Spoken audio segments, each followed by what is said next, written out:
The single he ever hit. Game 7, bottom of the 10th, bases loaded. Yeah. Danny, glad he was celebrating 90 feet away from actually winning the game.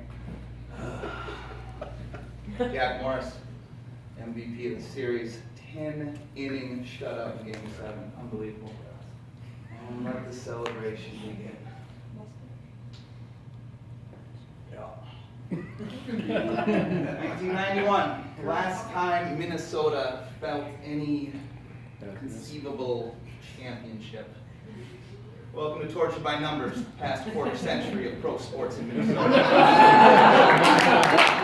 I'm glad to hear this applause because I was a little bit timid about bringing, professional mainstream sports into Nerd Night. It felt a little odd at first, but glad to hear the applause. And now, at the same time, though, I don't want to just be some sports guy up here moaning and groaning about the local sports team. So instead of just, reliving the pain, what I'm going to do is I'm going to present it to you through a universal language of numbers, of math, of statistics, all right? So why am I doing this presentation? I'm doing this because the last 25 years...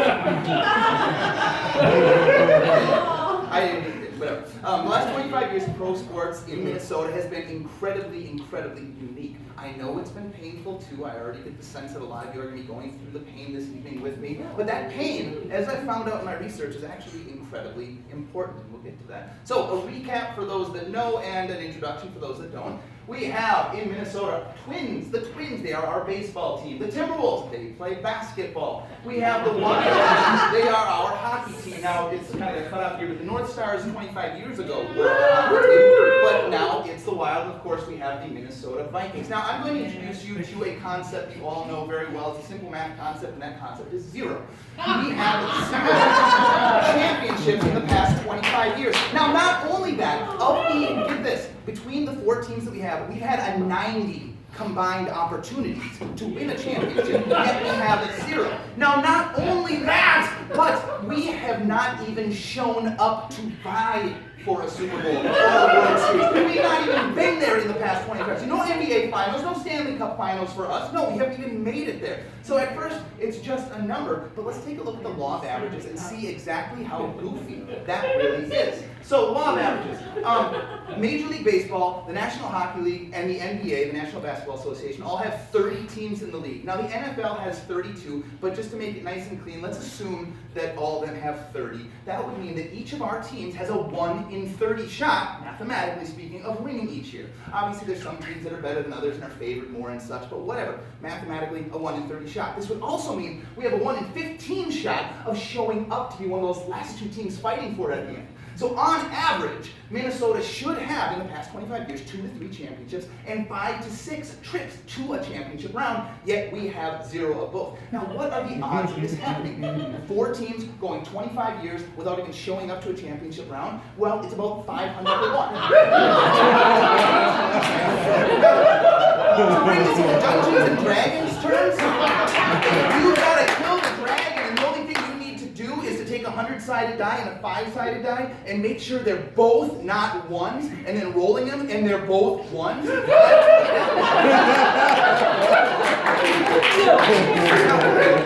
You might say, for those of you that didn't know, wait a minute, Minnesota does have a championship team, and you would be right. The Minnesota Wild. They are awesome. They have won 3 out of the past 6 championships. Here is why they are not relevant to this conversation. How many people knew that they won the championship this past year?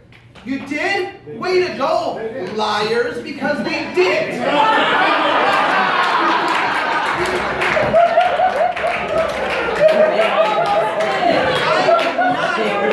I could not have done that with the Twins, let's say. I could not have said, how many people saw the Twins win the World Series this year? Even if you did not follow sports, you would have cocked an eyebrow and said, I think I would have heard about that. But that was just a little tease on you guys, so let's look at the numbers. This is an attendance comparison. This is all the data from the last complete season for all of these teams, and as you can see, despite the fact the Vikings in the middle are obviously an incredible tower, the Lynx are actually very, very far behind all the other teams. Now, the Vikings and the Wild, yeah, just on a regular basis, oversell their stadiums. They sell over 100% of their tickets. The Wolves sell out, not super regularly, but they do sell out. They're about 85% of their tickets are sold for each game. That brings us to the Twins. You might be saying, oh, the Twins don't look like they're doing too much better than the Lynx in a way. A couple things to consider. Number one, per game, they're outselling the Lynx 3 tickets to 1. Secondly, the volume of tickets they're selling, the Twins have like 80-some home games every year. So they're selling a lot more tickets total. They're selling 63% of their tickets compared to the Lynx about 48, 49%. And here's something else. The Twins this past year finished 30th out of 30 teams in Major League Baseball. They weren't even close to 29th. Worst team in Major League Baseball. The Lynx were number 1 after the regular season, the best regular season of any WNBA team. Worst team in baseball, best team in the WNBA, and that's the comparison. One last thing, just to depress everybody a little bit. The purple bar is the Vikings' lowest preseason attendance ever in the Metrodome was in 1996. The Lynx' highest attendance ever for any game was in the WNBA Finals. And you see this is like a 2-to-1 ratio going on here. Again, Vikings' lowest. And for those that don't know what a preseason game is, it's essentially a glorified practice. 2-to-1 people in Minnesota at the lowest point would rather go see the Vikings practice than watch the Lynx win a WNBA Finals. I love the Lynx. They're great. They're not relevant to this conversation, at least not yet. All right, other teams, other places. No matter where you go, people are going to be grumbling about the sports team. They could have won it last year. It could have been 5 years ago. They could have won it, in last spring, and people would be grumbling about their sports teams. So what makes us different? Well, let's take a look at it. I've already mentioned that we have 4 teams representing the 4 major sports here in the United States. So let's take a look at other fan bases that also have those 4 sports: baseball, basketball, hockey, and football. On the left side, you'll see all of the locations, and then the first number is going to be the number of titles they've won in the past 25 years. The number on your right will be the number of times they have been to that final round. And as you can see, New York, Chicago, LA, Boston, they're doing great. And then you get down to the bottom. Minnesota is the only team of these 4 major sport fan bases that has not won a title, and they have not even been. That is sad. Now you might be thinking, somebody's got to be on the bottom of this list, right? Sure. But let's compare them now to places with 3 major sports. As you can see, they've all, except for Tennessee, won a title. And even Tennessee managed to go to a Super Bowl. Now you might look at that and say, well, it's not really all that impressive about Tennessee. Some things to consider about Tennessee. Tennessee had 0 teams in 1991. They had 0. Therefore, they had far fewer opportunities. They had 51 opportunities to win a championship compared to our 90. And they still managed to show up and nearly win a Super Bowl. You might know where this is going. Let's look at 2 teams. As you can see, the majority of them have won a title. 7 of the 8 have at least been to a championship. But then we get down here to the goose eggs of Cincinnati. Let's talk about Cincinnati. First thing to point out, how many teams? 2 compared to Minnesota's 4. Something else to consider. This is the 1990 World Series, which the Cincinnati Reds won. So when it comes to a drought, their drought is only a measly 1 year longer than ours. And here's something else. We're talking about fan bases here. Now, Cincinnati, down here, they have the Cincinnati Reds, a baseball team, and the Cincinnati Bengals, a football team. So when people in Cincinnati want to cheer for a hockey team or a basketball team, they cheer for another team. When it comes to basketball, who do they cheer for? We'll just head on up the road there to Cleveland. And Cleveland, this past June, won a very significant NBA championship. So I'm not saying this is exactly a feather in the cap for Cincinnati, but this was something that all of Ohio was excited about. Who's Cincinnati's basketball team? Cleveland Cavaliers. Let's look at places with 1 team. As you can see on this list, first off, San Antonio is just wiping the floor to everybody. Everybody here has at least made it to a championship, something that Minnesota hasn't done. Now, did I leave some teams off this list? Yes, there are 2 one-team fan bases that I left on the list, but I think you'll find the evidence backing them up pretty good here. The Jacksonville Jaguars. Number one, they weren't around in 1991. And the second thing to consider is, much like I was saying about Cincinnati having a fan base elsewhere, when the people of Jacksonville aren't rooting for football, they are rooting for baseball teams, hockey teams, and basketball teams elsewhere in Florida. The state of Florida in the past 25 years has won 7 championships and been there 14 times. Winnipeg Jets, they are an expansion team. They've only had 11 total seasons in the NHL, so they're doing fine, I think. And when it comes to the baseball and football allegiance of Winnipeg, Winnipeg is only 75 miles north of Minnesota, so when it comes to baseball and football, who are they cheering for? The Twins and the Vikings. Ridiculous. And now, it's math, so we're just subtracting one each time. Let's take a look at fan bases or entities with 0 teams. We've got Atlantis, Haunted House. And let's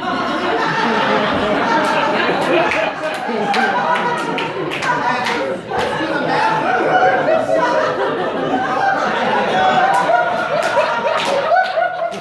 He's accomplished the same. So, what does this mean? It means we stink at sports, right? Right? Wrong! And that's where the pain comes in. So this is a pretty typical look at kind of like a bracket. It's got the NBA playoff bracket, and most of the postseasons, they kind of look this way. Baseball and football are a little bit different, but for the most part, the concept is the same. You play against another team, you win, you move on. You go from 16 to 8 to 4 to 2 until you crown a world champion. Now, I've already mentioned that we don't have a world champion in the past 25 years, nor do we have anybody that's made it to the finals yet. Every single one of our teams has made it to that quarterfinals round at least once, and every one of them has lost. We are 0-6 in this round when you combine all our 4 teams together in the past 25 years. The Twins lost to the Angels, the Wild lost to the Ducks, the Timberwolves lost to the Lakers. All of those are LA-based teams, but that's another story. And then that brings us to the Vikings. The Vikings have lost the NFC Championship game 3 times in the past 25 years, and it is my assessment of the situation that the Vikings are the team that has tortured their fan base more consistently over their existence than any other team around right now. So I want to take a look at those 3 NFC Championship games in kind of a snapshot. I want to kind of point out a simple stat about each of them, and we're going to go from least painful to most painful. Least painful. Hey, the Vikings are on the cover of the Sports Illustrated for all the wrong reasons. No team in an NFC Championship game has ever scored more than 41 points. And you might be able to deduce this on your own, but I'm going to tell you anyways. No team in the NFC Championship game has ever scored less than 0 points. Moving on, next most painful. We had this guy gunslinging for us back in the 2009 season. His name was Brett Favre. He was about 40 years old. He was 4 months away from becoming a grandpa. He was old, ancient, everybody thought he was done. He was having the best statistical year of his career. He was doing awesome. I won't spout those individual stats to you now, mostly because I don't know them offhand, but NFC Championship game, late in the game, tie game, in field goal range, and Brett Favre throws a rookie interception. Vikings lose in overtime. Now, losing in overtime in an NFL playoff game is about the worst thing for a fan to witness, but it was a good thing that we were used to it. In 1998, we did it again, and for the first time. But here's the thing about the 1998 season. Looking at that, aside from the very, very end, it was a blast. It was an awesome season to watch. The Vikings were 15-1. It's only a 16-game season. They won 15 of the games. Nobody had ever won more than 15 games in a regular season before. The Vikings that year scored 556 points. No one had ever scored 556 points in a season. They were a fantastic team. We had this kicker named Gary Anderson who didn't miss a field goal or an extra point until it was the one that counted. About 3 or 4 minutes left in the game, Gary Anderson had a chance to put us up by 10. He missed by that much. Long story short, Vikings lost in overtime. Now, this was the most painful moment looking back. And it's not too surprising that they made an episode of How I Met Your Mother basically surrounding this one individual game. And even though that kick was the most painful moment in Vikings history looking back. It's not the most boggling. And just to prove that we don't need the NFC Championship to feel real pain from the Vikings, we look at last year's playoffs. And Blair Walsh, our now, well, then kicker, he's done now, missed a 27-yard field goal. For NFL kickers, no matter the conditions, this is like a 100% sure making this field goal. Like 99% plus of making this field goal. And he completely botched it. Now, to say that he completely botched it is maybe a little unfair. Let's take a closer look at this kick. Look at the ball. Anybody notice anything? Open.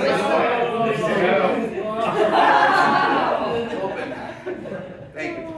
All right, so just to prove that we don't need the playoffs to feel pain from the Vikings, let's look at the regular season real quick. So the Vikings have started 5-0 twice in the past 25 years and missed the playoffs. There's a total of 5 teams that have done that in the past 25 years, and 2 of them are the Vikings. The only team that's done it twice. If you remember the 2003 season, these snapshots of the last moments, that was the real heartbreaking one, 2003. It was Shakespearean in its tragedy this year, but last year it came down to that button last play, and it was ridiculous. Let's move away from the Vikings for just a moment and talk about how do you win a championship if you're from Minnesota? Well, you move away. That's not Tom Cruise down there from some hockey movie you've never seen. That's Mike Modano. And he played for the North Stars for a long time. Eventually, the Stars moved to Dallas, and 6 years later, Mike Modano hoisted the Stanley Cup, won the championship, and he is now in the Hall of Fame. Instead, we have David Ortiz. He was kind of back and forth from the minor leagues to the major leagues when he was in Minnesota. Eventually, we cut him. Boston picked him up. Since then, he's been a 10-time All-Star, a 3-time World Champion, a World Series MVP, a future Hall of Famer, definitely and probably the biggest hero Boston has outside of the Revolutionary War.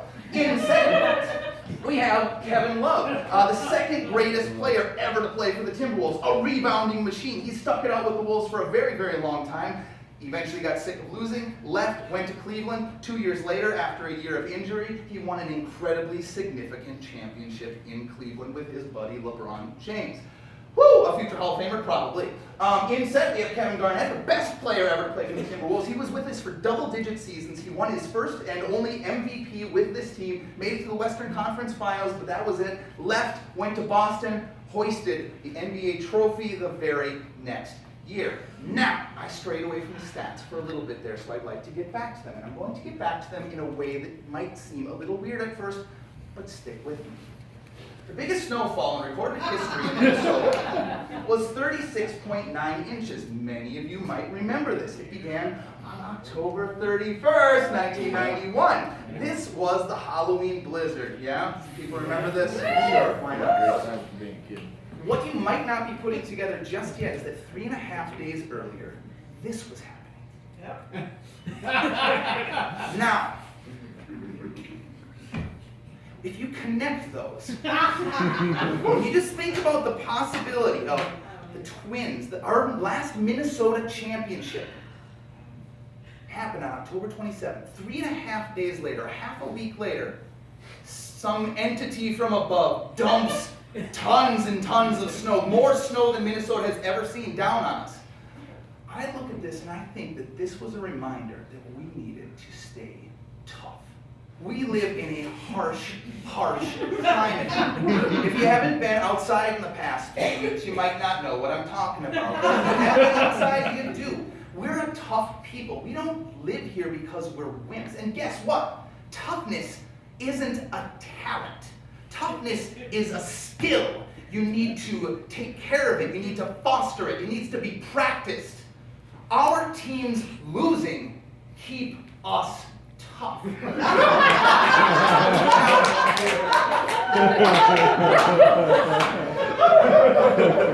said I was going to get back to the stats, so I do want to do that. What do you suppose the odds are of our last championship, our last significant sports championship, happening 3.5 days before the biggest snowfall Minnesota has ever seen? Lucky for you, I have those numbers.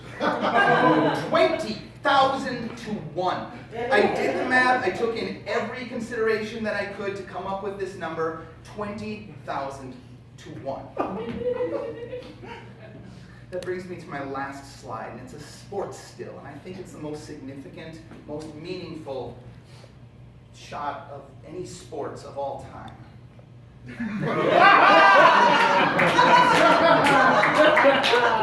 I take incredibly great comfort in knowing this was drawn by someone from Minnesota.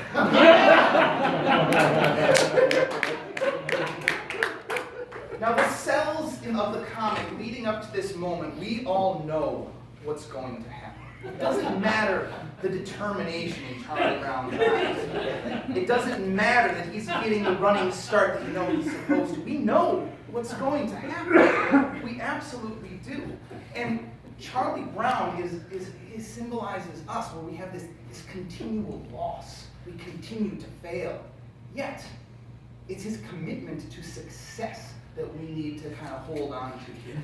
He is going to keep running at that ball. He's never going to say, nah, thanks, Lucy, I know what you're going to do, and walk away. Sure, he's pretended to do that from time to time, but you know he's going to turn around and try to take a kick at that football. Now, the Wild might surprise us this year. Maybe in June they'll be in the Stanley Cup Finals. Or it might be that 100 years from now the Vikings will finally make it. But either way, when we as a fan base line up to finally go after and kick that football, and we watch it sailing through the air, we will be prepared. We will be strong. We will be ready to watch that ball as it once again sails wide of the uprights. Stay strong. Thank you.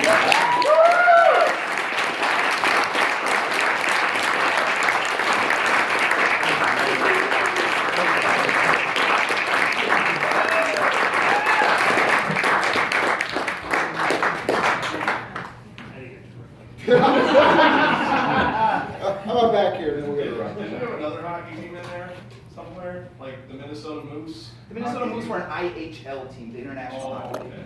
Alright. Never mind that. Yeah, it's alright. I rooted for them. It was fun while it lasted. Ron? Let's root for another NFC North team. Go Pack Go. Next question. It wasn't a question. Yeah, go for it. Do you think the reason why the attendance level is so low for the Lynx is because it's virtually never on TV? Like the regular season is never on TV, but when they were in the playoffs, when they have been numerous times, they play it. But they never play it on. Sure, being on TV is a huge Well, why don't they marketing play it on push. TV? I have no idea. And, I'm not gonna speak to something I don't know about. But here's the good news about the Lynx is that attendance has been slowly on the Right, rise. because they've been winning. Yeah, they've been winning, and it's been really great. They've been a fun team to watch, a fun team to Right. follow. The bad news is the WNBA as a whole has not been increasing its fan base. Right. In Minnesota, it's great, and it might be great because the Lynx are good, or it might be a combination of the Lynx are good and we don't have anybody winning elsewhere. Right, But that's yeah, why we it's, should all just get up and root for them. yeah, absolutely. I think so. But of course, in order for the WNBA to be feasible and to go forward, we need to make sure that other fan bases are doing the same thing. So we're kind of stuck with a winning team in a losing league. But yeah, I'm hopeful for the future. How about over here and then John? Sure. You take part from the Cubs finally winning? Oh, I love that the Cubs won for a couple reasons. One, it was really fun to see. After 106 years of not winning the World Series, there they are. And boy, you could read it on the players' faces, on the fans' faces. And I'll admit, I follow Major League Baseball probably the least of any of these sports. And I certainly don't follow the Cubs, but I caught the last half of Game 7, and I was, alone in my house. And when that last out was made, I went. It's just, you can feel it. It was really fantastic. But to make a stronger case for Minnesota probably being the most tortured fan base right now, I think it was important that the Cubs won. Now, Chicago is not a tortured fan base by any means. They're all doing pretty darn good. The White Sox have won. The Blackhawks have won a number of times. So they've got good teams. The Bulls in the mid-'90s were fantastic. So Chicago's doing fine. But yeah, I think that there are a lot of people who are just die-hard Cubs fans, and it was really, really fun to see that happen. I don't know if that answered your question, but brought up a lot of fun memories. So. I read that the Cubs were so lousy for so long because their mediocrity was rewarded by their fans, And I'm wondering if you saw any evidence, if you did your research find any evidence of that in Minnesota? That's interesting. No, that was not a part of my research. I like that in a strange sort of psychological sort of way, though. That's really interesting. So you're saying almost like the fans started to like the Cubs because it was a lovable loser team to root for? Well, whether that's the reason, but they kept showing up regardless of whether they won or lost, so why spend the time and energy and money to put the winning team together? Interesting. I don't know if I have a comment for that, but I think that's an interesting comment of itself. We're not lovable. Just- Is there anything like the Red Sox curse? Are there any superstitions that people have as Minnesota sports fans? and feel free to help me out about this if anybody knows any, but I don't think I do know any. Nothing specific, nothing. It's called, mainstream. you live in Minnesota. Somebody's getting paid off. Yeah. So would you consider yourself then a sports nerd? Oh, I'm glad you asked.